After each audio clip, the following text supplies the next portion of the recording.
kakati nze ndowooza waliwo abenda kubanga abakyayiga wakati benza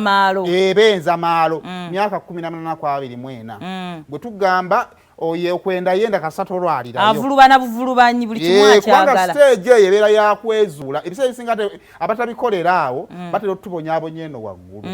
so 18 sajja kadde livulubana n'ogamba lifaaki kwejjamu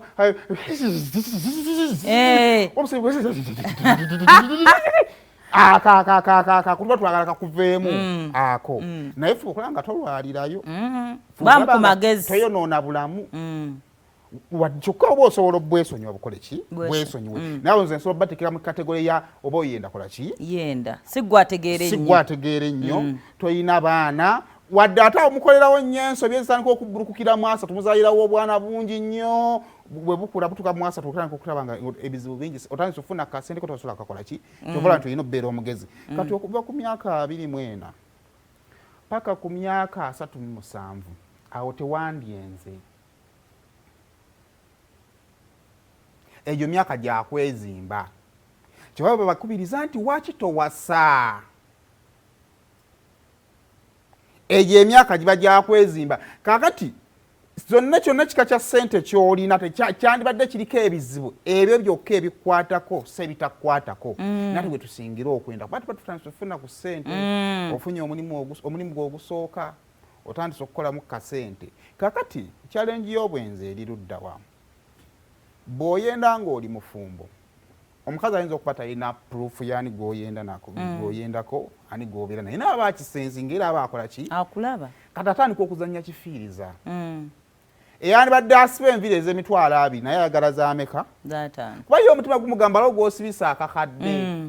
tukimanyi bulungi nnyo omusajja batakuwa ssente alina gwaziwa ontegeera bulungi kati kitegeeza nti nolaba wetadde ku bejeti yakakadde kamu n'ekitundu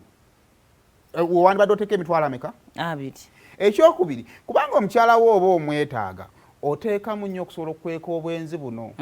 buli very expensive ogivuga n'ogijja n'ogitwala embalala naye mulukenya bwaliiso nkukuba ng'omazeko essaawa 3 bwenzi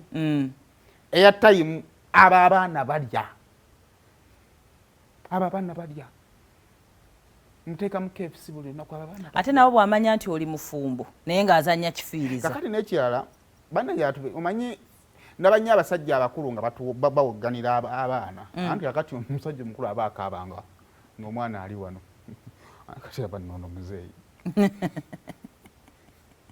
muzeeyi tamanyi nti waliwo abagusa emirimu kati awoggana kikye sikuwa akavu kagenda kuwa ki nkuwadde sente nkupangisiza apartment kakati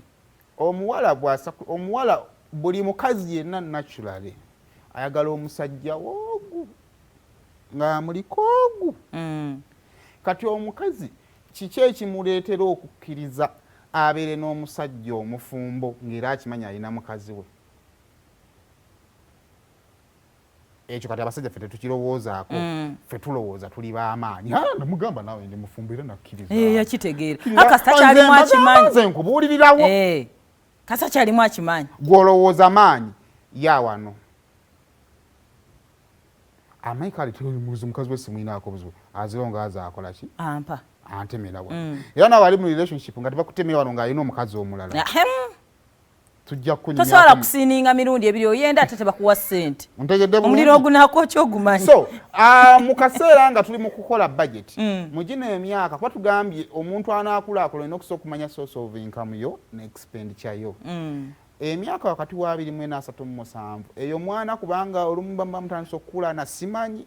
ndibabuulira nga ntuuse sooka oyogera ebyomanyi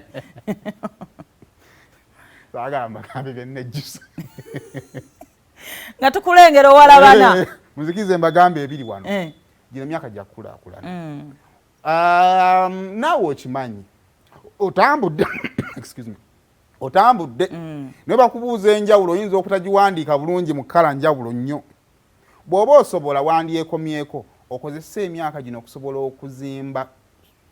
obugagga bwo bw'onaakula eyo ng'osobola okugaba emmotoka